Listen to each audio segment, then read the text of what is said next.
Any writer will tell you that without pain there is no art, and without art there is still so much pain. A constant battle inside their soul is being waged as they are drawn to express their deepest inner fears in hopes of taking this torturous disposition and using it to create something much bigger than the individual who presses the ink to the paper. Writing, like any other creative outlet, can offer an escape from the monotonous daily grind and can allow the writer to release what is eating them up inside and show the reader that they are not alone. Today on the Spent the Rant podcast, we are joined by Eugene, Oregon writer F.J. Gouldner.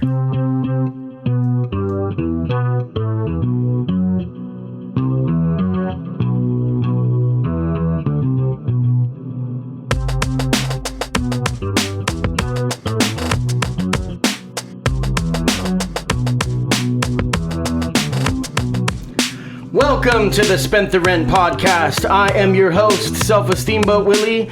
My guest today is local underground writer F.J. Gouldner. Thank you for coming. Thank you for having me. So a little backstory. You and I had met on social media. I'm not exactly sure because there's been a lot going on with this podcast. And you had reached out to me and said, hey, I'd love to be a guest. And I pretty much gave it about 10 minutes thought and then was like, hey, let's do that. And then we worked on the details later. I wasn't familiar with your work.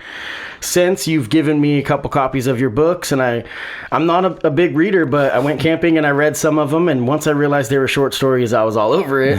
And we're going to get to that in a minute about how, for a lot of your audience is people that are not, novel readers or big, thick book readers, because you can start and read in like maybe 10-minute increments and then put it down, like a daily whatever. So that's really cool. Well, thanks a lot for coming. Yeah, thank you. Thanks for having me. So let's just go right after it. To start out, what got you into writing? You started writing when you were about 17. Yeah, I think I was about 15 the first time I wrote for publication.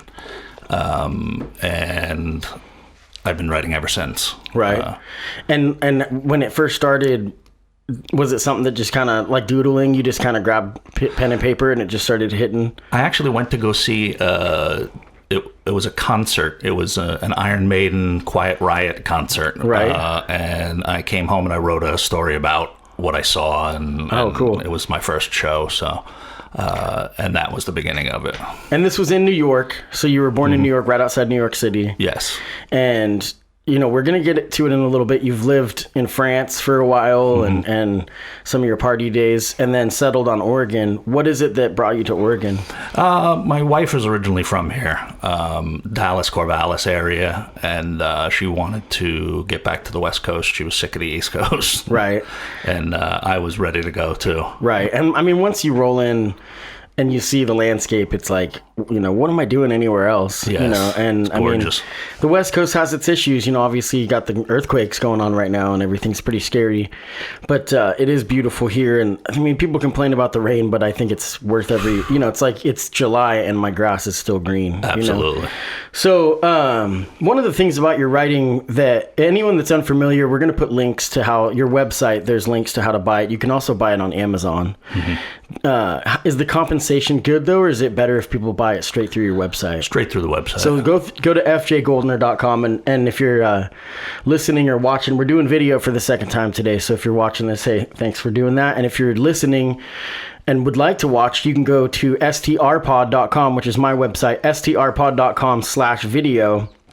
And you can find the video clip for this. But in the show notes, anywhere you're listening or watching this, there's going to be a link to your website, and it's got where you can buy audiobooks or the hard copy. Do you have hard copy books still? Sure. Okay, cool. So you do a lot of touring and doing readings across the country. Why don't you speak on that a little bit? What is that like, and where's like a hot spot that you like to go? I mean, obviously back to New York, I'm sure you still have family and stuff, so it's an excuse, but go ahead and speak on that. Yeah, New York and New Jersey. Philadelphia was really like the tri-state area that I was moving around in. And I also did, several readings in upstate New York, right next to the Canadian border. I lived up there for a while. Right. And but the best one that I ever did was at a place called Bindlestiff Books in I thought it was a great name too, in Philadelphia. Right. And that went over really well, and they had like a it was like a cheese plate and wine and all these people, and it was really good. Are you finding that you've been in Oregon now for 3 years, are you finding that it's kind of taken off here, or is it easier for you to kind of get more people to show up outside of the area? It takes a little while to get things going when you move to a new place, so now is the time. So when we contacted each other about the podcast, I was like, yes, because this is the time that I wanted to start launching everything on the West Coast. And that's kind of what I try to do is, the basic general theme of the podcast is that it's stories that reflect the underrepresented. So someone like yourself, now you work too. I mean, it's not, it's your passion, but you have to be realistic and know that you still got to put a roof over your head, guaranteed, Right. And most writers that's what we have to deal with. Exactly. So. And I had a writer before, Kyle Yamada was one of my first guests, and he wrote a science fiction novel. Well, he's a teacher at South Eugene High School. And it's amazing because for him, with his time off during the summer, it works out perfectly to where he doesn't have to. I mean, he's going to write more, but he just like, I want to write a book, and he just did it. And he, with his job, it makes sense because he has the time off. What is it that you do for work? I work in the mental health realm. Right. And right now I'm working at a secure facility for persistently mentally ill folks. And you've done a lot of different jobs. You also worked, you told me, as a bartender. Oh, yeah. Which is also mental health. Yeah, that's for sure. So we're going to get to that in a minute about how you have a history. Also, you had told me off air that you've worked as a abuse counselor, like a substance abuse counselor, and you have your own history with alcoholism, and you're pretty open with that, which I definitely resonated with me because I've been sober for over 3 years now. And it's something that I share on social media because I know that it makes a huge impact. And really what drives, I'm sure you can relate, I'm open because when someone tells me you've inspired me, that makes me know that I can push along, you know? And so it's something that alcoholism started out as a social thing for me where I was drinking, and then it became something I was just doing by myself. And then that's when it was taking me out of being social. And that's the only reason I did it in the first place. Yes. So it was like, this has got to go. Right. So your work as an abuse counselor and, battling with alcohol and depression, that is paramount in your work, in your writing. And that's clear. Anything that you've read or I've read or anybody that's listening has read, it's clear that that's like a huge motivation. Yes. Would you say that is depression the cause of your writing, or is writing the cause of your depression? That's a difficult question. I would say that if I didn't write, that the depression would be a lot worse. Right. It allows you to manage it. Yes. It's a mitigator. One of the things that I've known with art, and I'm more of a musician, or I call myself a recording artist because I'm terrible live, but one of the things that I know is that when you take something painful, like I've had a lot of mental health struggles in my family, namely with my mom, where she had a lot of issues with depression and PTSD and some other stuff from childhood abuse. And when I take those painful moments in my life and I make it into something in the form of art, like music or whatever, writing, it allows me to take a positive from that negative, and it gives me strength. And is that something you can relate to? Absolutely. That the writing, it's like, you almost like, look at that, even though it's the darkest, craziest thing, and your friends think you're a lunatic, and they're like, but look at that though, look what I just did with it. Yes. So that's something that's really powerful. Yes. So I guess that answers my next question when you say that it's a little of both. Is writing rewarding, or is it necessary evil?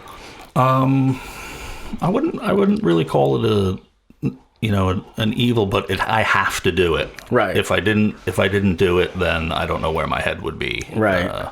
So it's something that I've been doing for so long, and I had stopped doing it when I was in the full throes of alcoholism. Right. And that was compounding the problem. Once I stopped drinking, then I was ready to go again. Sure. And that's another question that's difficult. So you say that you were ready to go. It was more, you were better at writing when you were not using. Yes. See, a lot of times people that have creative outlets, abuse with drugs and alcohol can kind of sometimes fuel this artistic expression. And, you know, it's like karaoke. Everyone thinks they're a better singer when they're drunk, which is not true. Right. You know, and you know, some people, like Keith Richards, for example, there's always the joke, like, if he quits doing drugs, he's probably going to die. Yeah. You know, but for me, my music was definitely better. But I wonder, because a lot of it has to do with my age at the time that I was at. I think you're the most passionate between, like, you know, 17 and 24. Mm-hmm. And you're finally discovering this self-truth about all this different kind of stuff. Mm-hmm. That's then finally flowing out because you have maybe the leg to stand on for the first time, to where, you know what I mean? Right. So we were going to do a reading. So the first book that you wrote, Mind Screams, what is a mind scream? I believe that I got that was the beginning of it. It was the title. It was like, why, you know, what is the thing that happens in my head when I get these ideas? And that's basically what it is. It's my mind begins to scream until I put it down on paper. Right. And so you'll be driving or shaving or whatever, and I have to stop doing what I'm doing and get it jotted down at least. So the pen is always right, you know, there. And then you've got a little pad or something, or I grab whatever, you know, you got, napkin, all sorts of stuff. Have you ever done the voice recorder, or is it all writing? I've done that, but mostly writing. Yeah. Right. I guess that's kind of more music and tone, you know what I mean, when it comes to the recorder. So, I mean, I think so that we don't go too far off base, we're going to go all over the place after the reading. We're going to just kind of let the conversation flow. Mm-hmm. But I really wanted the reader or the listener to get a feel for what it is that you do. So it's funny because it makes me look lazy, but I had picked the Soul Stealer as mm-hmm. the one that I wanted you to read because I feel like it kind of displays your work really well, but okay. It's the first one. It's the first short story in Mind Screams, so it's pretty easy to get to. Now, real quick, you do mostly write short stories, mm-hmm. and when you write each one, are they released chronologically, or as far as the order? Because if you look in the book, you know, the first short story may be 3 pages. The next one might be 2 sentences. Mm-hmm. Are they done chronologically, or is there kind of a sense of flow, or is it just you? I have to work on the flow after I get the first draft done. Right. And then that's a big, like I forget what the word is. I forget. Right. And it just kind of... It's kind of like picking the track lists for an album that later on there's this weird sense of how it should go. Right. You know, and I'm sure you obviously, just know. Yeah, and there's a grand finale, I'm sure that somewhat. And, you know, because I've noticed the little bit that I did read, I noticed that there is a flow that starts painting a picture, a mm-hmm. tone kind of, so to speak, of where it's heading and what's kind of eating you up inside and whatnot. So let's just get to it. Let's go ahead and do Mind Scream. So this is a reading... F.J. Gouldner, Mind Screams, and the section, what do you call them? It's not chapters if it's short stories. No, it's just a collection of short stories. That's it, collection. So this is F.J. Gouldner. The book is called Mind Screams, and the short story is called The Soul Stealer. All right. The Soul Stealer. The box is evil. I looked down at the 4 words I had just written and shivered. I wasn't sure if I could write another word, but my pencil was drawn back to the page, and I began writing. Slow at first, gradually quickening until everything became a furious scrawl. It looked as though a doctor had gone haywire with his prescriptional handwriting. I don't remember the exact technical name for this hideous device. I replaced it long ago with a name that suits the almost mystical effect it has had on my life. I know it only as the Soul Stealer. A buddy of mine brought it over as a token of his friendship. He had just been through a bitter divorce, and he wanted to thank my wife and I for the support we had given him throughout. He told us to beware of the unusual pull that the box seemed to possess. At the time, I thought it rather odd for him to have said this, but now I understand perfectly. I also understand that he escaped it, and I did not. Years before, I had removed a similar box from my home simply because it was a distraction. I was a writer by trade, and I could not afford to be distracted from my work. But I was younger then and obviously stronger. It began to control my life this time around. It was as if this box reached out an invisible arm, plunged it deep inside of me, and shut off some kind of internal emotional circuit breaker. I became apathetic towards my work and my wife. Nothing mattered more than the box. Religiously, I sat before it and stared. It was stealing things from me, my language, my vocabulary I had worked so hard to build. Thousands of words, maybe millions, were being bulldozed out of my mind, brick by brick, word by word. My wife left me. I hardly noticed. The box was all that mattered.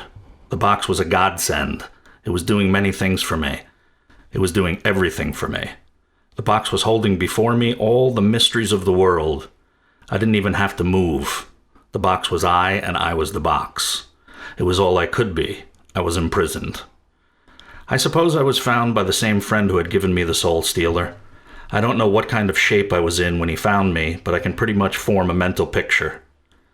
I do believe I am slowly recovering from my bout with that terrible thing, and slowly but surely I think I'm becoming a writer again. I put my pencil down and smiled. Suddenly I heard the door to my room being opened. A young black man that I vaguely recognized as an orderly was wheeling what appeared to be my new roommate into the room. Good, I thought. I hadn't had a roommate for quite some time. The young orderly helped my new roommate into his bed and left. For a long time there was a still silence as neither one of us made any attempt at speech. I studied my new roommate's face for a few minutes and felt as though I had seen him somewhere before. He turned and looked directly at me. His gaze seemed lost and empty. Then I realized it was the friend who had given my wife and I the box, the Soul Stealer. I trembled slightly, and then the old friend roommate spoke. In a cold, dark whisper, he said, "How did you like the television set I gave you?" I did not answer. Instead, I wrote 4 words in neatly printed block letters.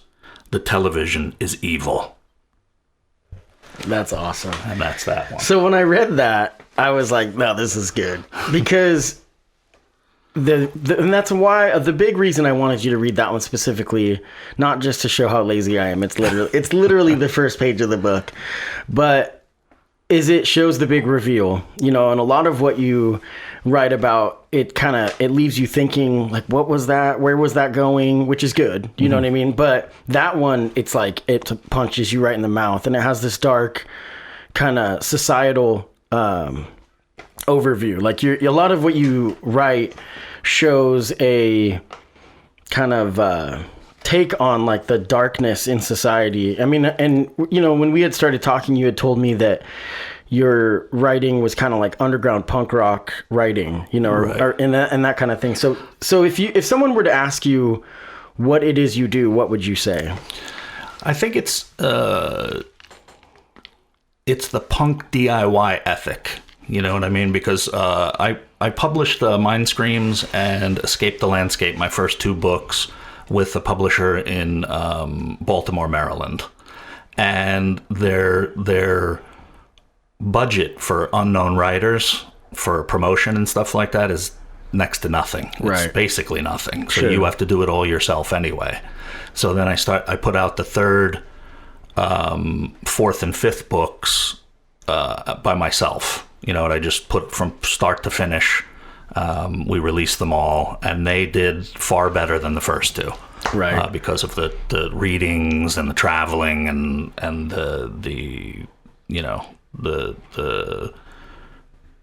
passion that I put into it, right? And you'd also have less people to make excuses of why it's not working. Right. You just have to take it upon yourself. That's the beauty of doing it yourself, is that you're like, if it doesn't work, it's my fault and I can change it. Instead of being like, is that good enough? And then someone's like, no. And then you get discouraged. Right. Instead of just going right back to the drawing board and wiping everything off and doing it over again. Mm-hmm. That's kind of what's driven me as far as doing things myself, like having the podcast. There's I don't have a producer. I sit here, do everything myself. And if I want, I'm in a couple groups on Facebook, and they'll say, people will be like, is it okay if I change the topic of my podcast? I'm like, it's yours. Yeah. Do whatever the hell you want. That's right. So that's the beauty of it. Now, Amazon is, you can't talk to a writer in today's world and not touch on Amazon. Mm-hmm. Is Amazon something that has helped or hurt you when it comes to getting your word out? I believe they've helped. I would think so too. More than hurt. You just have to you can't have that elitist idea in your head that I'm not using Amazon no matter what, because then you're hamstringing yourself, basically. And it's the ease of access. Yes. That is just, it's like you had given me the book, and then I was at work, and it was funny because it was in my backpack. Mm-hmm. But I was like, I just kind of want to have my phone out. And I literally pulled it out on Amazon, because if you have Amazon Prime, you can get like a certain amount. Oh no, I think it costs money, like 10. You can check books out, right? And I think it's $10 a month, so that's a bonus thing added to it. Exactly. But you can add that to your library, and it's pretty sweet. Now the ease of access for people is there, but the finances, I guess, once you upload it as an audiobook, you just get a notification saying someone bought it. Yeah. Mm-hmm. And then how does that work with that? Like if someone's a subscription based, if they check it out, do you get compensated? Yeah. It's minimal amount. Sure. It's a pittance, you know what I mean? But it is whatever. Right. I'm just trying to get the word out there. That's the tough thing, because I know that with musicians, it's like Spotify, you get fractions of a penny for each play. Mm. When it comes to literature, it's difficult, because if they read it and then they never pick it back up again, and you're getting fractions, it's, in order to make it work, you have to sell millions of those little downloads. And so, hence the full-time job. For sure. And so that part is difficult. I don't know. Kyle Yamada and I had talked about the Amazon world and how it's basically helped and hurt independent artists. The one thing I think is really good is the fact that you can be self-published, and even if you never print a hard copy book, you can have stuff out there. Do you have anything would you ever release something that would never be in hard copy, or are you too, like, for me with music, I still like to print CDs, even though no one wants to buy them, because it gives this hard copy. Yeah, I like having a hard copy.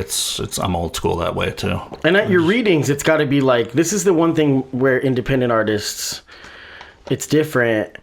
That at your readings, people probably want to buy that book because they're like, I might not be able to find this later. Mm-hmm. Do you know what I mean? And it's the same thing with a CD, that people are like, I want to buy this. I'll probably just rip it to my computer or find it on Spotify, but I want it for my collection because A, they want to show a token of their appreciation. Mm-hmm.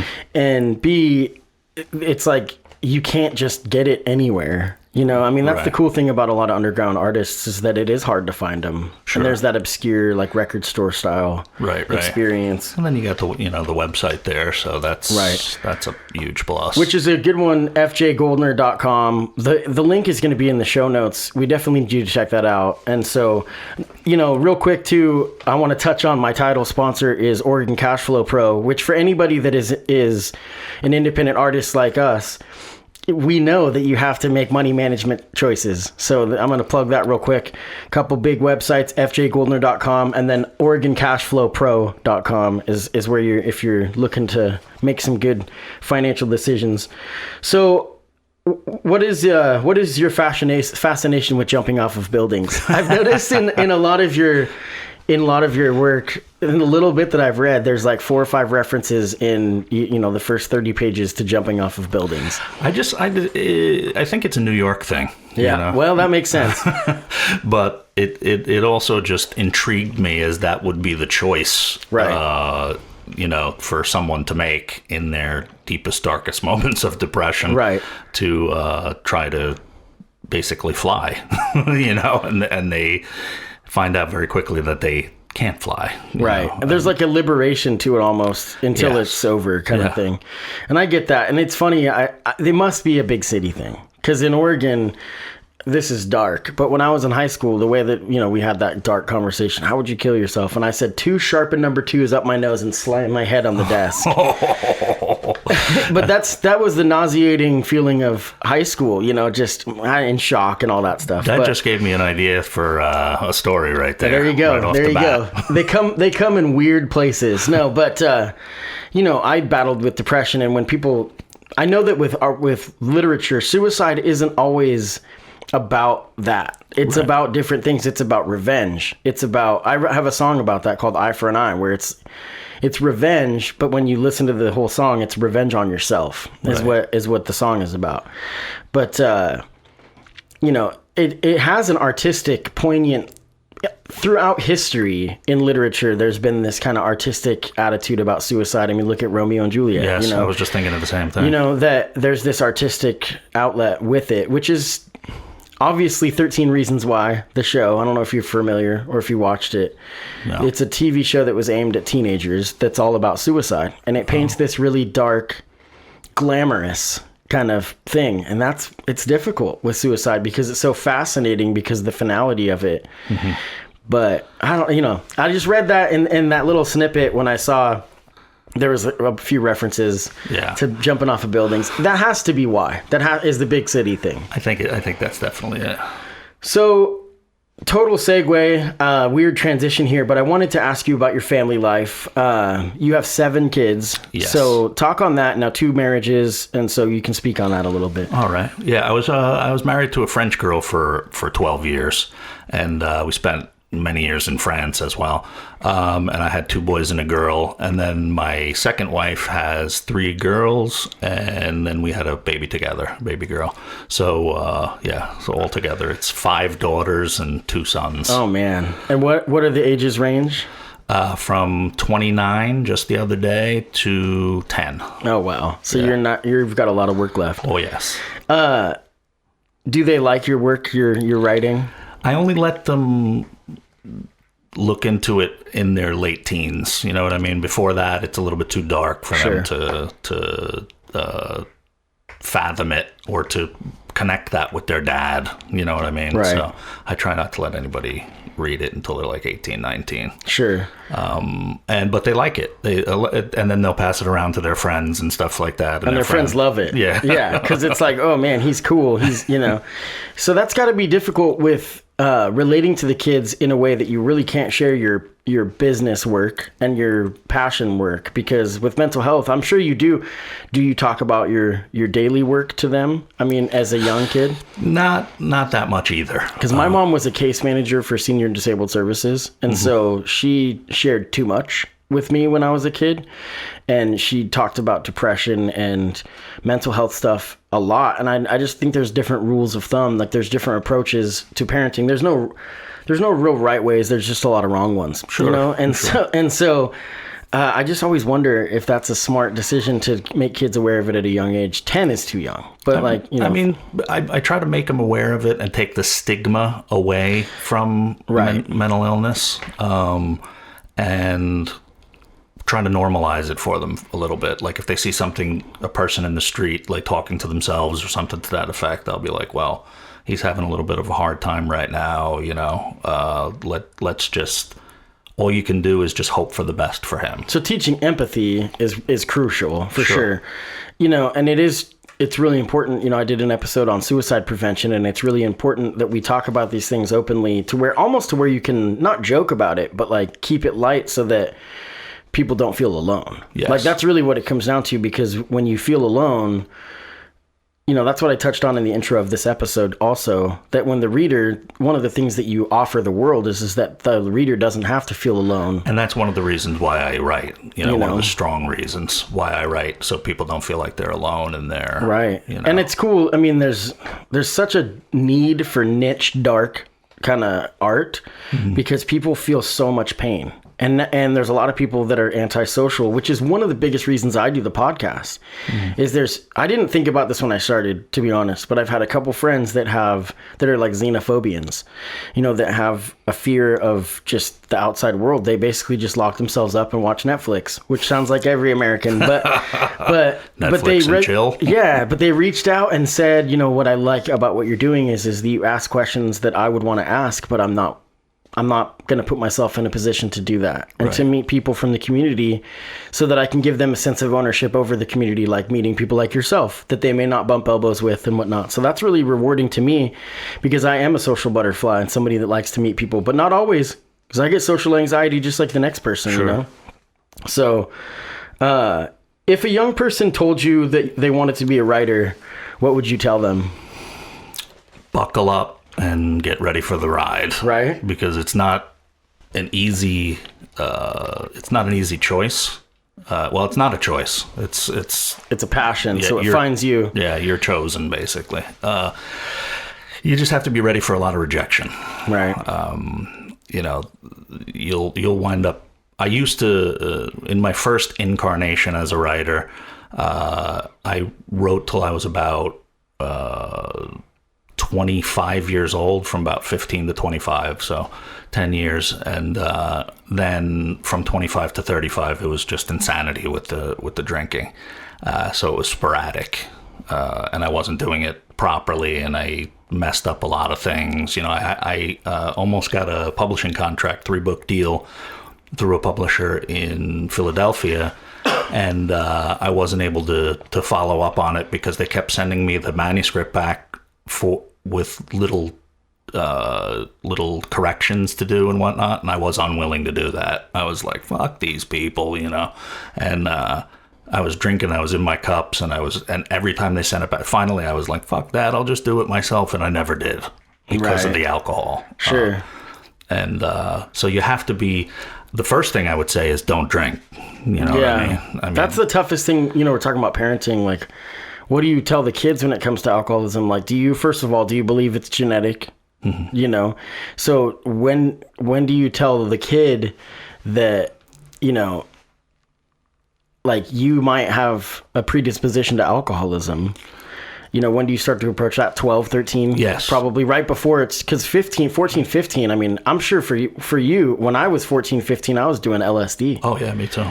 And so, 12. Let alone drinking. I mean, growing up in Eugene, Oregon, and I'd imagine upstate New York, I've heard upstate New York almost more than in the city. The city's different, but upstate, it's like there's a freedom to it. There's like an outdoor element, festivals, obviously Woodstock, right? Yep.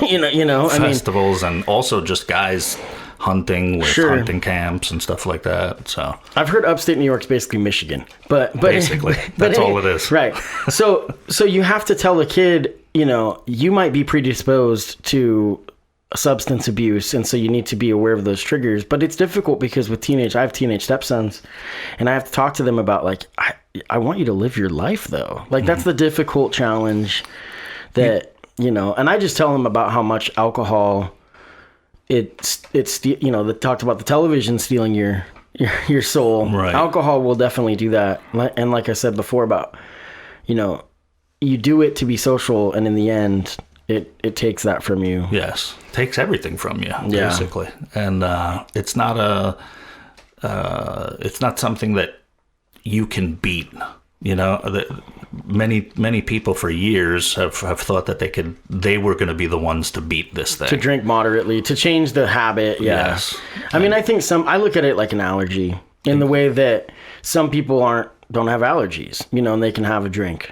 For me, I have one drink followed by 15 more. Yeah, break out in handcuffs. Right. I fortunately was never arrested. The biggest reason that I was never arrested is I didn't get my driver's license until I was 2 years sober, and I was 36 years old. That was smart.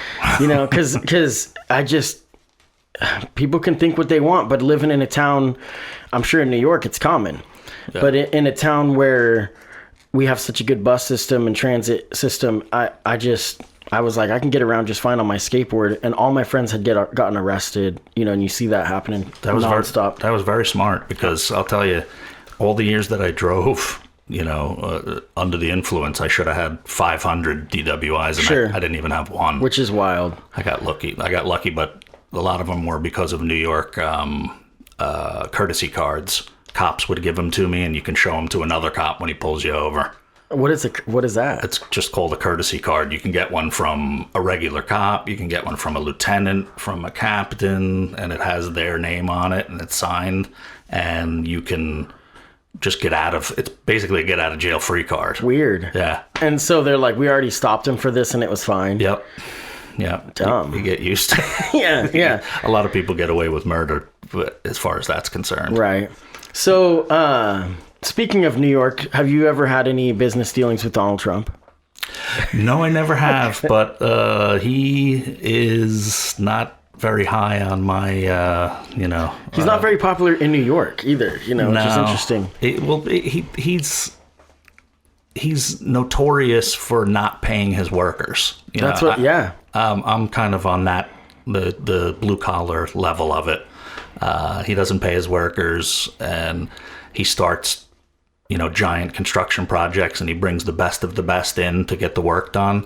They get the work done, and then he brings scrubs in for the last quarter, and that's how that goes. And then doesn't pay him.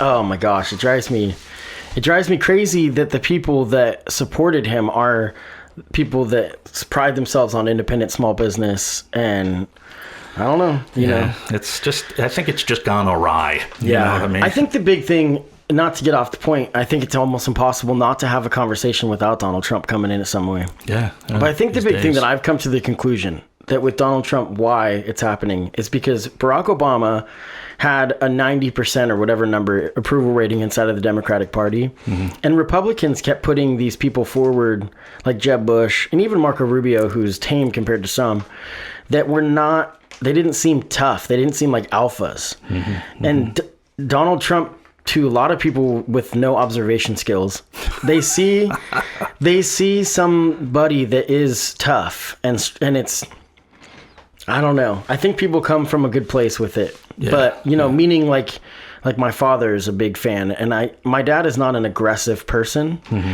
So when he sees somebody like that, I think that's not how my dad would talk in business. He thinks that he can get things done. And it's weird because my dad has so much ethics and so much of a moral code that he would take a back seat to finances. Like he'd be like, I'd rather make less money and do it with ethics. And he instilled that in me. Mm-hmm. And yet this guy is the best thing ever. And I think it's because it was so nauseating to see somebody so beloved. Mm-hmm. And I'm not saying Barack Obama was good, perfect, whatever. That's not even the point. It's the fact that he was so well respected across the board. I mean, you watch him on Ellen, and afterwards people are like, oh, and now I don't think Ellen is going to be happening. Yeah. I mean, Judge Shapiro, whatever her name is, those shows on Fox News, and that's about it. Mm-hmm. Mm-hmm. The sit-down interviews never go well, and yeah, it's very difficult to put a finger on it. So to be from New York and because I mean, he's been on your consciousness your whole life. Yeah, pretty much since the 80s.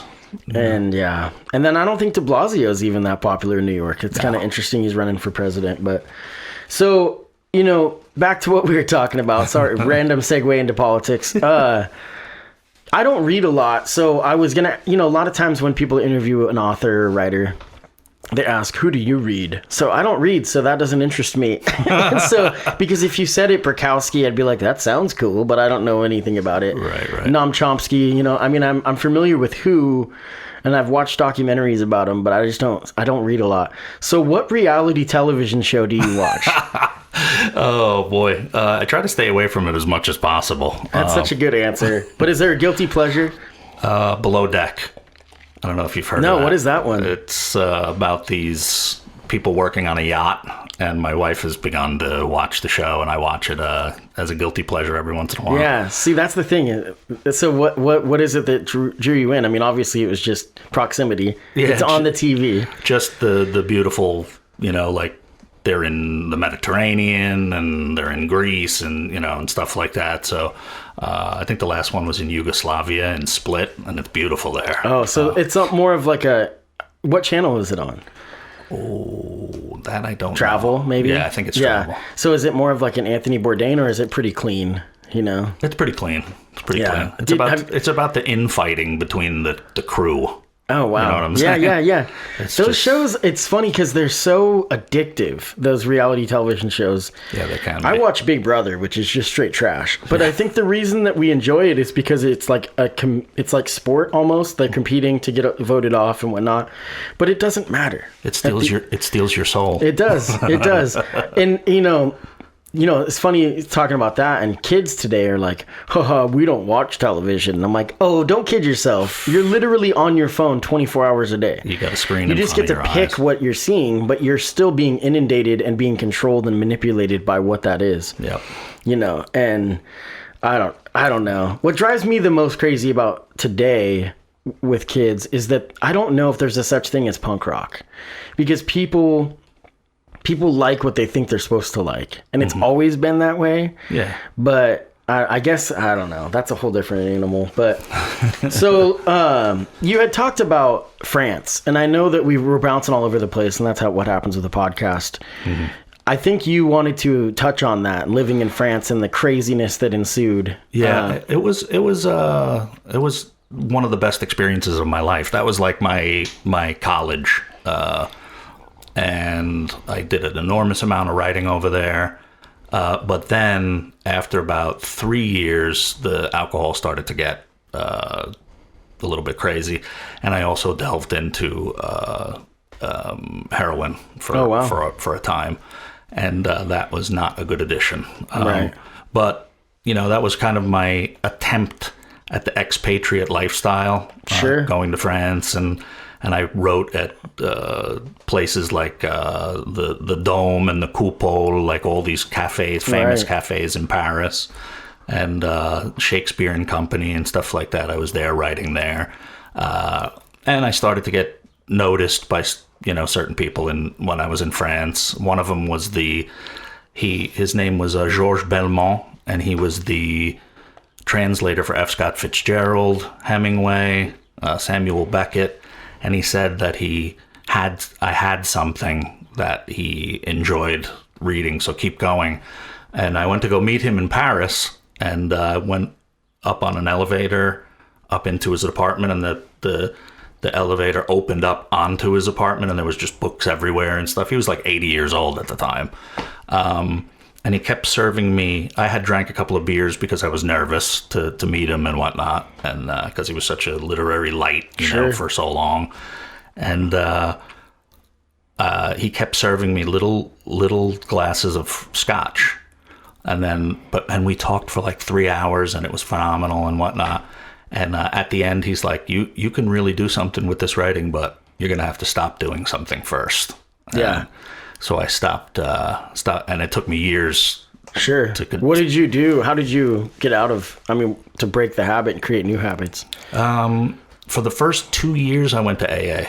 Right. And at first, I said similar things that I think I've heard you say and other people on the podcast, that I didn't really want to go to AA, but it was necessary for me. Sure. I had to have something that was like a routine, Right. Just like the drinking was. I think for me, the reason, and I've said before, I don't go, but it's not that I almost still feel connected. There's a lot of tough stuff when it comes to recovery because people have to deal with it on their own. But yeah, it's a collective community that without the recovery community, I would still be using.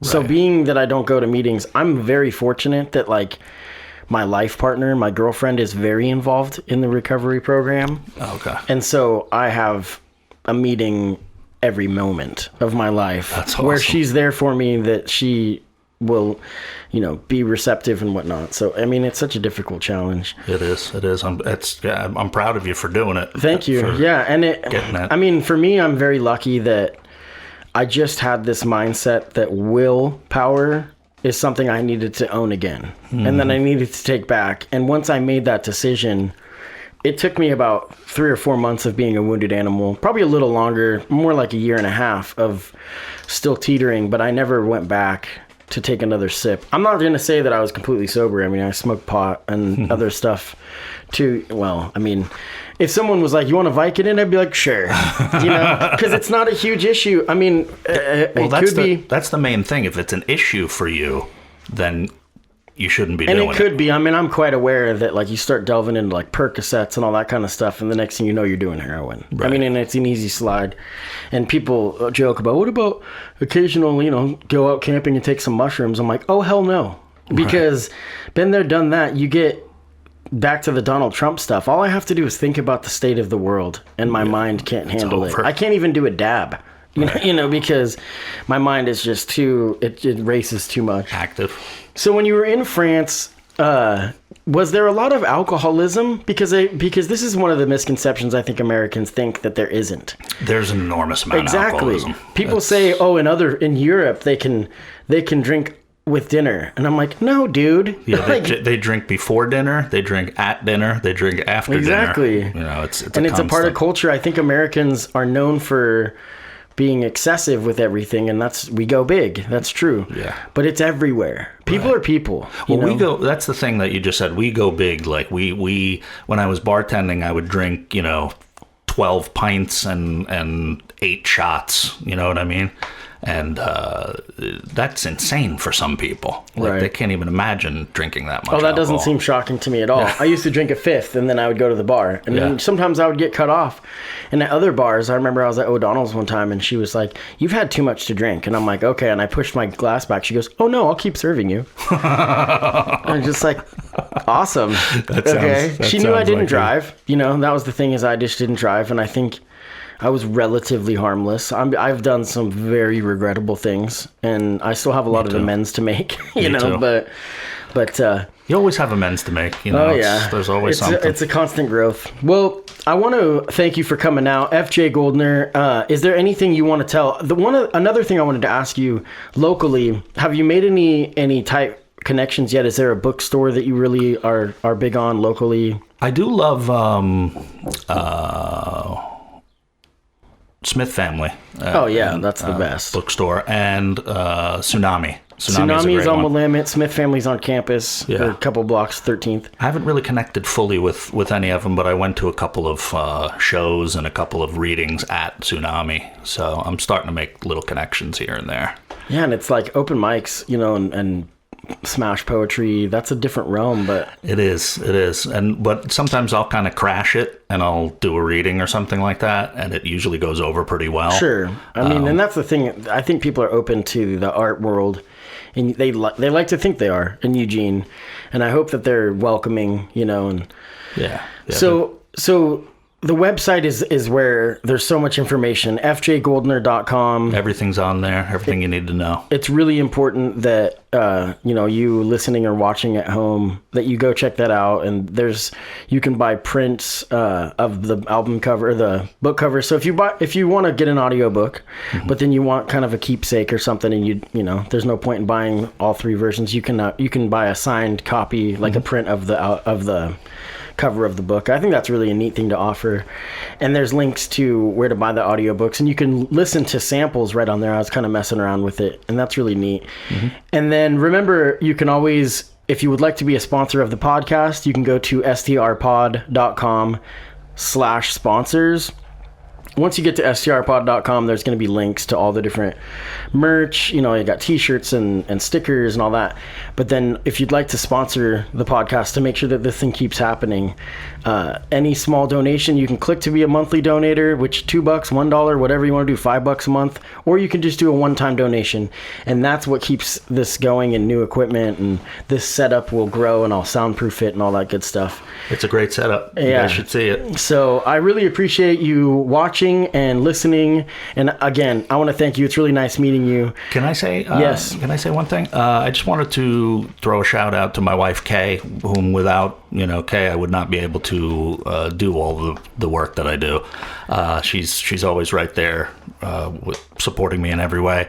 And I'd like to throw a shout out to Blair Conrad, because I was that she was an amazing guest here on the podcast, and she was actually inspiring to me. Blair is literally the biggest fan of the show, and I'm glad you brought her up, because without her, this show doesn't happen, because I would literally continue doing it if she was the only fan.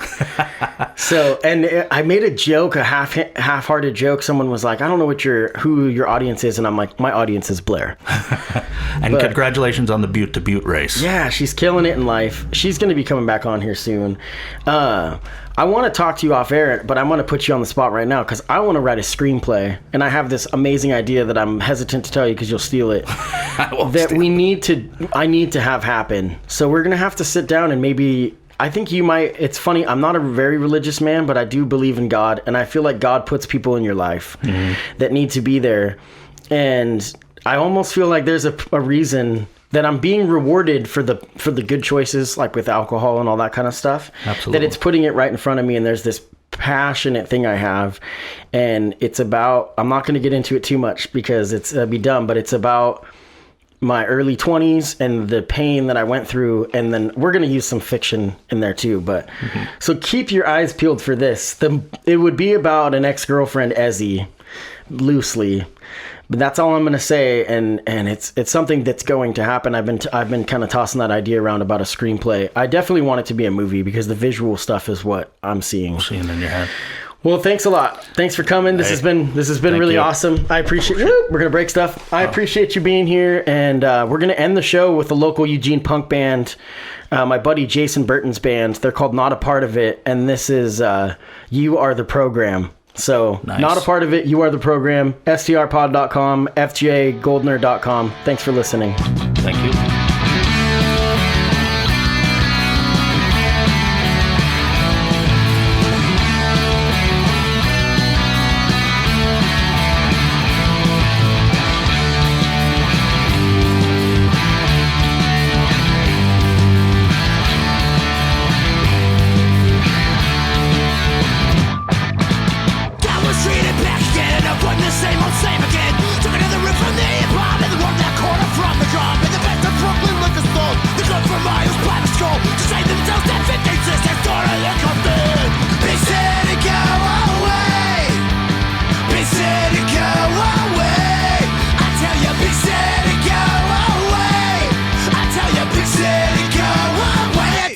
Big city.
Big city.